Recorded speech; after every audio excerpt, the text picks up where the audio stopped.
अस्सलामुअलैकुम वरहमतुल्लाहि वबरकातुहू। पिछले वीडियो में हमने पढ़ा था कि हुरूफ को किस तरह से पढ़ते हैं मखारिज के साथ, और हमने पढ़ना सीख लिया था। तो उम्मीद है कि आपने इसकी अच्छे से मश्क की होगी, जितना हो सके मश्क किया होगा। जितना हम मश्क करेंगे उतना ही पढ़ने में आसानी होगी। अभी आइए देखते हैं कि आगे के हुरूफ को किस तरह से पढ़ते हैं। तो इसके बाद है नुक्तों की पहचान।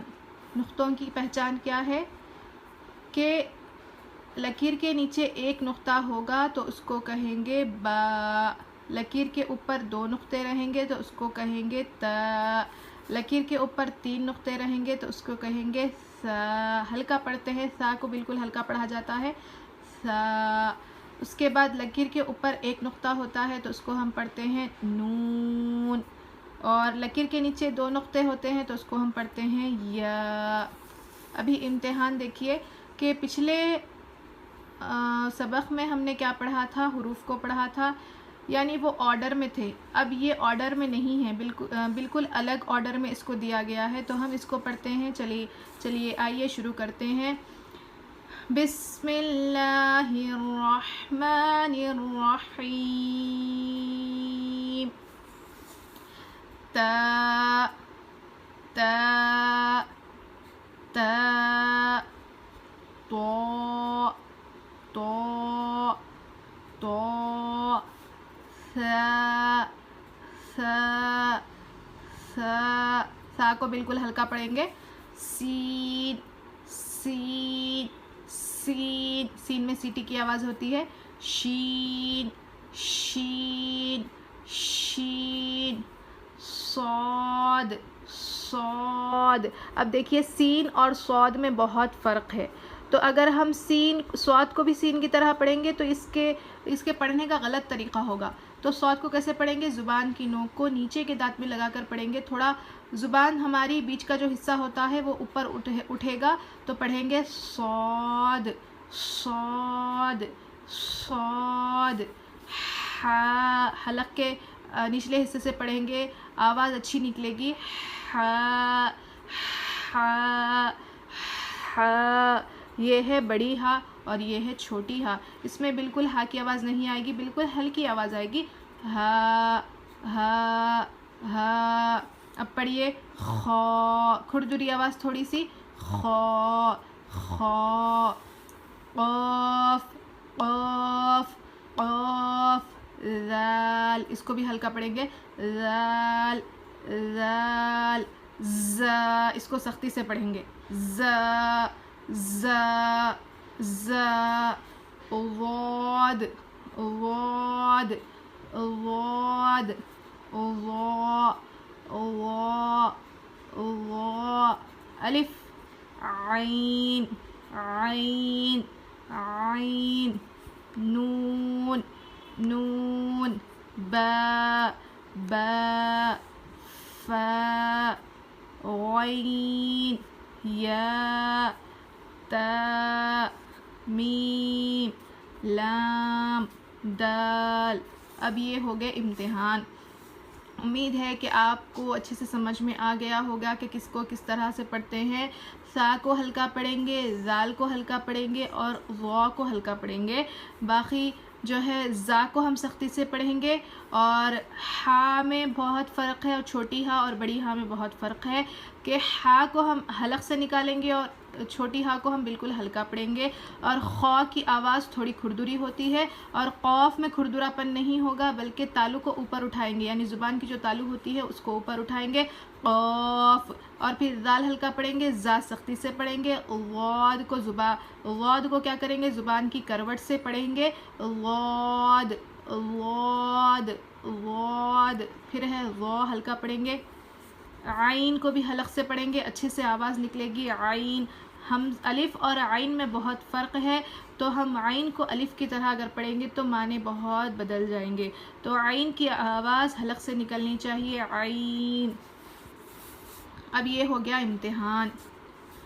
अभी इसके बाद देखिए मुरक्कबात में मिले हुए हुरूफ की शक्लें, यानी कुरान पाक में अलिफ होता है, तो इस तरह से अलिफ भी लिखा हुआ होता है और इस तरह से भी लिखा हुआ होता है। तो हमें कंफ्यूज नहीं होना चाहिए कि ये क्या है। तो अलिफ की ये दो शक्लें दी गई हैं, बिल्कुल इसी तरह से कुरान पाक में मौजूद है। और बा इस तरह से लिखा हुआ नहीं होगा कुरान पाक में, बल्कि इस तरह से होगा। बा थोड़ा सा यानी थोड़ी सी लकीर होगी और इसके नीचे एक नुक्ता होगा। अब ता इस तरह से नहीं लिखा होगा कुरान पाक में, बल्कि इस तरह से लिखा होगा, यानी 3 शक्लें होगी ता की। और जीम की इस तरह से शक्ल होगी और दाल की इस तरह से होगी और आइन की इस तरह से 2 शक्लें दी गई हैं, बिल्कुल इसी तरह से कुरान पाक में होगा। और फ़ा की 2 शक्लें इस तरह से दी गई हैं, बिल्कुल फ़ा जिस तरह से उतारा गया है इस तरह से नहीं होगा कुरान पाक में, बल्कि इस तरह से उसकी शक्लें कुरान पाक में दी गई हैं। अब काफ़ की क्या शक्ल होगी, ये 2 शक्लें दी गई है, काफ़ की इस तरह से होगी। और लाम की ये 2 शक्लें हैं, बिल्कुल इसी तरह से लाम लिखा जाएगा। अलिफ़ और लाम में कंफ्यूज नहीं होना चाहिए, बल्कि अलिफ़ ऊपर की तरफ आता है और लाम नीचे से आता है, तो इसमें 2 फ़र्क है, कंफ्यूज इसमें नहीं होना चाहिए। अभी मीम है, देखिए मीम इसी तरह से होगा। और नून लकीर के ऊपर एक नुक्ता होगा तो वो होगा नून। और हा की 3 शक्लें हैं, बिल्कुल छोटा सा हल्का सा इस तरह से उतारा जाएगा हा, 3 शक्लें हैं। हमज़ा की शक्ल समझ में आ जाएगी बिल्कुल आसानी से। अब या है, लकीर के नीचे 2 नुक्ते हो गए, इसको कहते हैं या। ये हो गया दूसरा सबक। अभी हमने पढ़े थे, क्या पढ़ा था हमने, अलग अलग हुरूफ को पढ़ा था। अभी मिलाकर हम हुरूफ को पढ़ते हैं, कुरान पाक में किस तरह से मिलाए गए हैं हुरूफ, तो इस तरह से हम पढ़ेंगे। आप मेरे साथ पढ़िए, बिस्मिल्लाहिर्रहमानिर्रहीम। तख्ती नंबर 2, मुरक्कबात। मुरक्कबात के माने हैं मिले हुए हुरूफ। तो चलिए आइए पढ़ते हैं। अलिफ लाम, लाम अलिफ, जीम अलिफ, लाम अलिफ, मीम अलिफ, लाम अलिफ, बा अलिफ। अब इसमें देखिए लाम इस तरह से है और अलिफ को इस तरह से दिया गया है। जीम की शक्ल हमें पिछले सबक में पढ़ी थी कि जीम इस तरह से होता है और इसमें अलिफ दिया गया है, बिल्कुल इसी तरह से लाम अलिफ है, मीम अलिफ है, लाम अलिफ है, बा अलिफ है। फिर पढ़िए लाम अलिफ, लाम जीम। जीम को देखिए इस तरह से उसकी शक्ल होती है और उसके पेट में नुक्ता होता है, जीम की पहचान ये है। फिर पढ़िए लाम अलिफ, लाम बा, लाम अलिफ, बा, लाम बा, काफ, काफ, काफ, काफ बा, काफ ता, काफ अलिफ, काफ अलिफ, बा काफ ता, ता काफ ता, बा ता, सा, नून, या, बा अलिफ, ता अलिफ, सा अलिफ, नून अलिफ, या अलिफ, बा सीन, बा सीन, नून सीन, ता सीन, सा सीन, सा जीम, ता हा। अभी देखिए इसमें क्या है कि नीचे एक नुक्ता है और इसके साथ सीन को जोड़ा गया है, और लकीर के ऊपर एक नुक्ता है और उसको नून कहते हैं और उसको सीन के साथ जोड़ा गया है, और लकीर के ऊपर 2 नुक्ते हैं और इसको सीन के साथ जोड़ा गया है, और लकीर के ऊपर 3 नुक्ते हैं। ये शीन नहीं है बल्कि सा है। ये शीन उसके शोशे आते हैं, यानी 2 शोशे आते हैं, और सा का सिर्फ एक शोशा आता है और उस पर 3 नुक्ते होते हैं। सा सीन, अब देखिए यहाँ पर शोशा नहीं है बल्कि सादा सा दिया गया है और ऊपर 3 नुक्ते हैं, इसको सा कहते हैं।